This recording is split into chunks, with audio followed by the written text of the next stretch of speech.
my Aquarius friends. Let's talk about what 2026 has in store for you. And Aquarius, 2026 is a year of realignment in so many ways. Not a year where everything explodes outward like it has over the past number of years, but one where clarity builds slowly, intentionally, and truthfully. This is a year of reassessing your career and your life direction. This is a year of stabilizing money after long cycles of uncertainty. This is a year of transforming how you experience love, and joy, and happiness, and redefining what success actually means to you. So much of 2026 invites introspection first and then confident action later. So let's walk through it step by step. Okay, let's get into it here. So, kind of the big picture overview. Two major themes really define your year. And so the first one's going to be career and life purpose realignment. Radical shift in how you experience your joy and your relationships. Those are the ones, right? You're closing out long chapters. Some began over a decade ago, especially around money, security, self-worth. And then at that same time, new doors open in love, creativity, happiness in general that will reshape the next 7 years of your life. This, my Aquarian friends, is a pivot year. And we're going to start out with career and life direction first. I do believe. Let's do that. Yeah. So your career sector is strongly activated by Venus and Mercury retrogrades in Scorpio and Libra, bringing reflection rather than immediate forward motion. Now, when Venus moves direct from September 10th to October 3rd, this is your moment to be seen. So you might be making a really strong impression professionally. You might be networking. You might be attending industry events. You might be traveling. Maybe you're just updating your resume or your portfolio or your online presence. See, the thing is, this visibility is what will work in your favor this year. You are meant to be seen. You are meant to let your light shine. And Venus retrograding this year has you asking deeper questions. Venus is the planet of the things that we value. It's love and money, but it's really about harmony and balance and the things that we value in our life.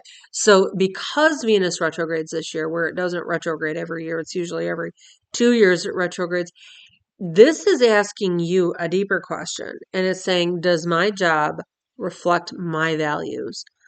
Am I aligned with my long-term goals here? Does this job align with my goals? What can I do? What additional training or experience do I need? Or what experience do I already have for me to really get into a new career that aligns with who I am and what I value? This isn't failure energy. This isn't starting new. This is refinement. It's trying to line you up with the best opportunities.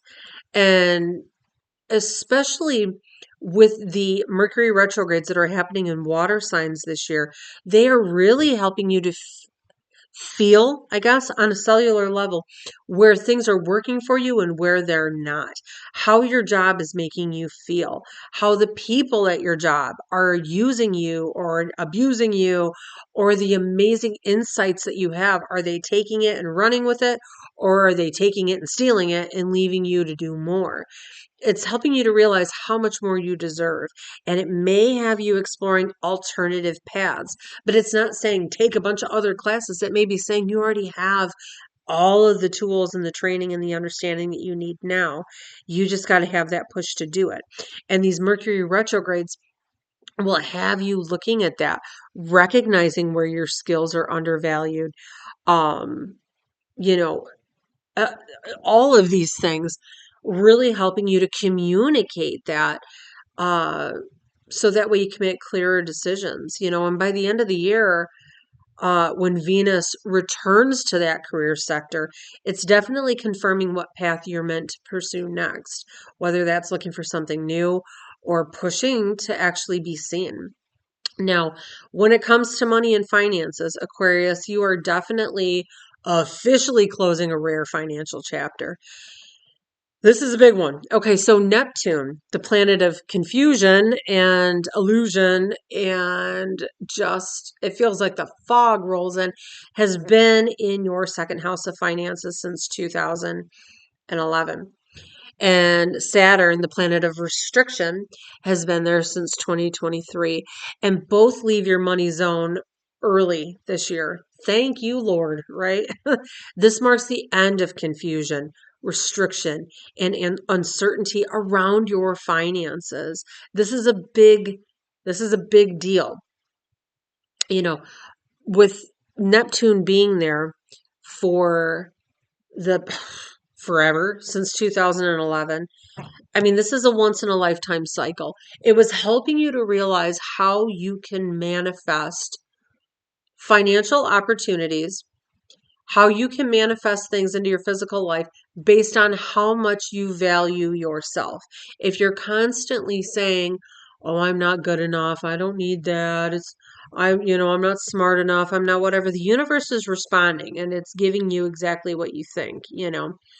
And so with Saturn being there too, it may have actually physically started restricting over the past couple of years. And now that it's finally moving forward, you start becoming more financially strategic.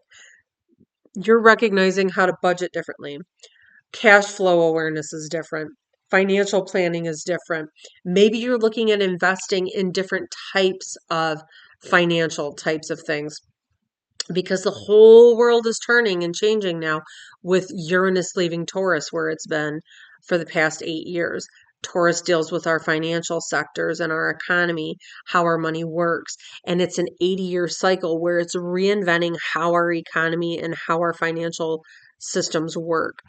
So if you are looking to invest in these new types of things like crypto and the new emerging markets that are out there, listen to that Aquarian insight. You get ideas out of nowhere. And if something is telling you to do it, listen to it, right? It'll make so much more sense later when all of this hits and the financial market completely changes and you're way ahead of it.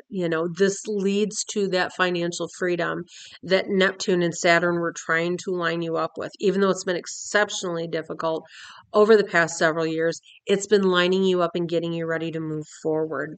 But that second house also deals with our self-worth, right? And so as these other slower planets are moving through out the year into that second house, it's asking you, what is it that I deserve, right? And maybe you'll be asking yourself, maybe I should ask for a raise. Maybe I should launch a little side project to monetize my skills or, things like that. The best time frames to do these things are going to be February 12th, 17th, 23rd, 28th. March, we're really looking from March 7th until the 23rd.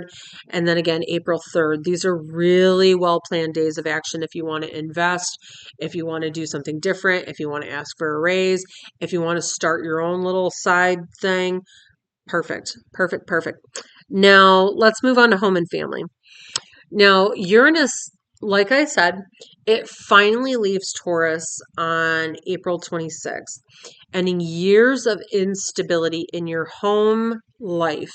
Uranus takes 80 years to make a revolution around the sun, where we take 365 days. So it's never gone through your house of home and family.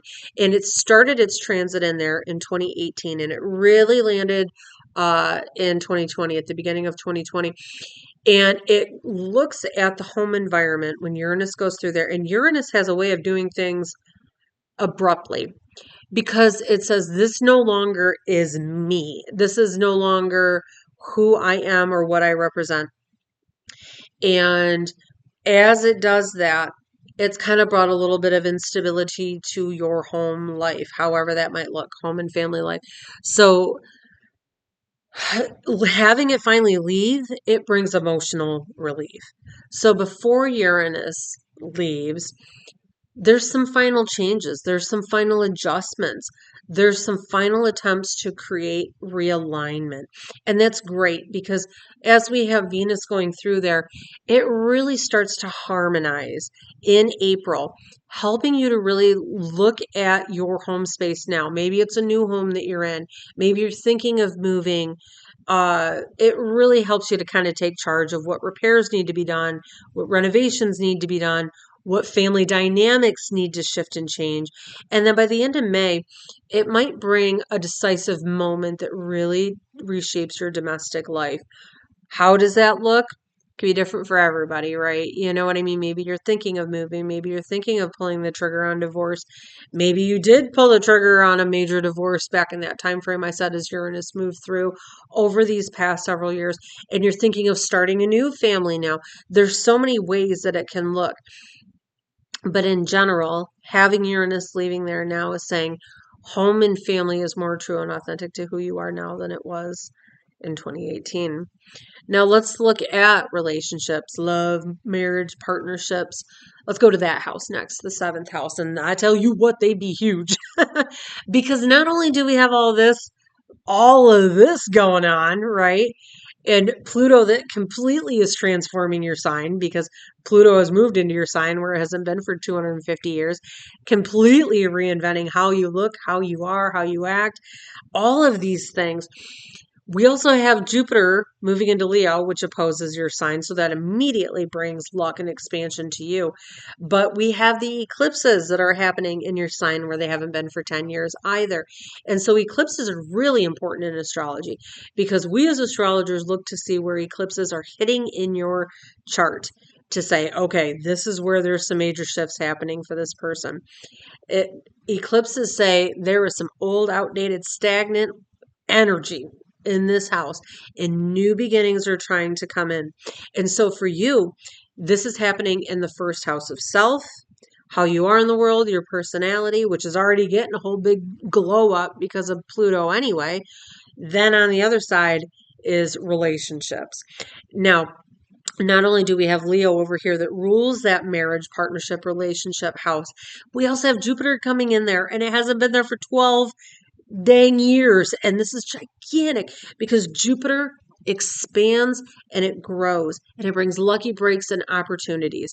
Once every 12 years, Jupiter lights up this house and it's coming back.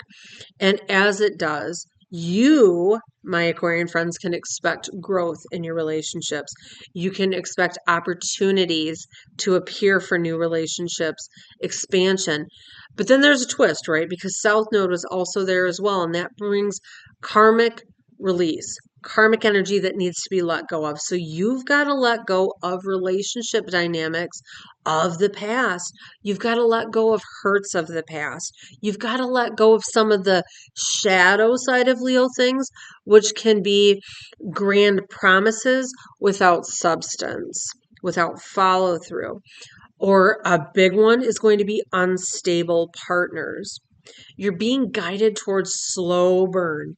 You're being guided towards aligned, spiritual, resonating love. And it's coming and it's there. Maybe it's been there, but you haven't been willing to accept it. That's where that South Node going through there helps you to release those karmic injuries from this life or any other past life where your heart has been injured so you can step into these more fulfilling relationships. So when the eclipse happens August 13th here, watch what unfolds 2 weeks before and 2 weeks after relationship wise, because I'm telling you, relationship destiny is in motion. It's moving forward, and it's moving for you. It's happening. Mars is moving in there, hasn't been there for 2 years. That brings passion, that brings movement, that brings truth to the surface, or it could bring endings in some of these relationships, like I mentioned before. Key dates for that are going to be October 3rd through the 16th, and then again November 15th and 16th. Now let's look at happiness, joy, children, that fifth house. April 26th begins a 7-year Joy revolution, I guess you can call it, because Uranus enters Gemini, which means it enters your fifth house. Now, that is the house of children, happiness, self-expression, creativity. And as we remember, I was talking about Uranus and how it's been blowing up that fourth house of home and family for you, helping you to be in a home and family environment that is true and authentic to yourself. Now it's moving into this fifth house, and it's asking a lot. It's asking what brings you joy. What do I do after responsibilities are handled? How do I actually enjoy my time? Where do I spend my time? Creativity, romance, hobbies, they all get a reboot because you're looking for things that bring you happiness again. The more that you can be happy, the more excitement you can find, the more breakthroughs come through to you in order to make these major changes in life, especially if you're looking to do some sort of side work that brings in extra money. Focusing on those little hobbies and stuff and sharing them with the world, I think you'd be amazed at how Uranus may bring through, because remember, Uranus is your ruling planet. When it moves into this house of creativity, some dormant talents, gifts, skills, abilities that you haven't utilized maybe ever come to light. And it's amazing how they can come out of nowhere and you can make them work to your advantage. Just saying. All right, so now let's move to that house of travel, learning, adventure. 2026 favors local travel and learning for you. Saturn in Aries is really encouraging you to write, teach, take some new studies on, some courses, mental discipline. Maybe you take up reading again. Adventure expands through the mind as much as movement. So this is really a big year for kind of maybe just learning some new things. Maybe that's something that'll kind of be part of that joy that you're looking for, that Uranus is bringing through unexpectedly. Not the most active sector, I'll be honest about that. But let's look at friends and communities. Now, your social energy and social sectors are pretty dang quiet this year, and that's fine. Whatever. It's okay. Late November to December brings maybe some friendship type things, but not much happening there. Um, Much of your connection energy shifts towards one-on-one relationships is going to be the focus, like the immediate romantic relationships, marriage, that type, but not really group friends and stuff. Not that they don't matter, it's just they're not really at the forefront because you got a whole heck of a lot going on beyond that. So now when it comes to rest and retreat, it's important, right? This is really, really important for you because this year begins slow and that's intentional. It's great to end the year on a slower note. And the universe kind of lined it up that way. January really is going to be emphasizing rest, solitude, and boundaries. And by mid-year, that full moon on June 30th, that one is going to remind you that rest doesn't really require escape. It just requires presence. And I think a lot of times with my Aquarian friends, you remember you're ruled by Uranus and it's such an electric planet. And so they've always got to be moving. They've always got to be doing. They have a hard time resting because it's almost like they're constantly being electrocuted with ideas and things and I can do and blah, blah, blah, blah, blah, and the mind's moving all the time. It's good to rest. It's necessary to rest. It's not lazy to rest. It's needed because if not, burnout happens. And I see it so often with Aquarians, and they have a hard time because they're a fixed sign and can be stubborn. Does that sound familiar? uh, and they feel that their worth is contingent on how much they can do, how much they can create. And that creates a burnout cycle because you're constantly doing and not resting enough to let that take root. So, hey, it's okay. It's okay to rest and it's okay to start the year out with that as well. Now, before I get into birthdays, because I will get into birthdays here and we'll talk about how certain ones are being impacted, let's talk about moon cycles. We talked a lot about how the eclipses are really bringing in new energy. Eclipses are major. But when we want to manifest new things, we do it at the time of a new moon, and we want to release, or when we want to see the seeds from the things we've manifested, that happens at the time of a full moon. So now for you, my Aquarian friends, that new moon eclipse that's going to be happening, this is a big one for you. That happens on February 17th. And then the seeds of that you will see really coming to fruition July 29th at that Aquarian moon. Now, let's get into birthdays. Now, if I don't say your birthday, it doesn't mean that nothing's going to happen. You very well may have every single one of these going through. No matter what, Pluto is reinventing you. So you're going through a whole lot anyway. But if you want to see how all these things I talked about impact your chart specifically, I have a link below. Connect with me and we'll set you up with a reading, right? And we can really see how this year is impacting you. But um, in general.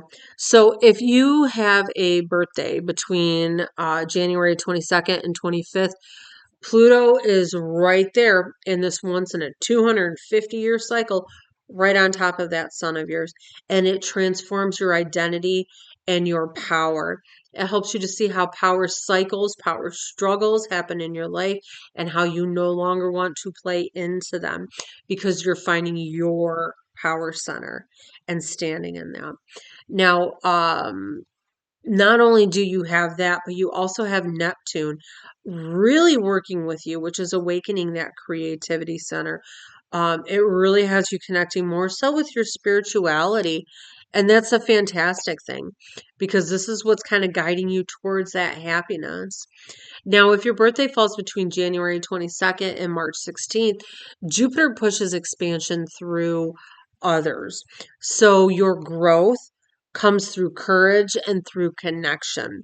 Because remember, Leo is all about our courage and Jupiter is all about expansion. So the more that you can connect with others, the more that you can share your light with others, Jupiter will bring more blessings, which is pretty dang awesome. Now, um, especially Aquarians, right? If you're looking to learn more about astrology, kind of follow more of what astrology is showing you and teaching you and what the universe is laying down. I have a 2026 astrology workbook that I created that's really cool. And it has like an astrology 101 book at the beginning of it. And then we go month by month and talk about each of these new moons and full moons, see how it impacts your chart. It has journaling entries in there for you to really embody the energy of what astrology is showing you throughout the year. And that's my job as a teacher, right? To show people the power of astrology and how to utilize it in their lives. So check that out as well. But be sure to watch your moon sign and your rising sign as well too to get a little bit fuller of a picture. If not, reach out for a reading. But thank you so much for watching and we'll see you next time.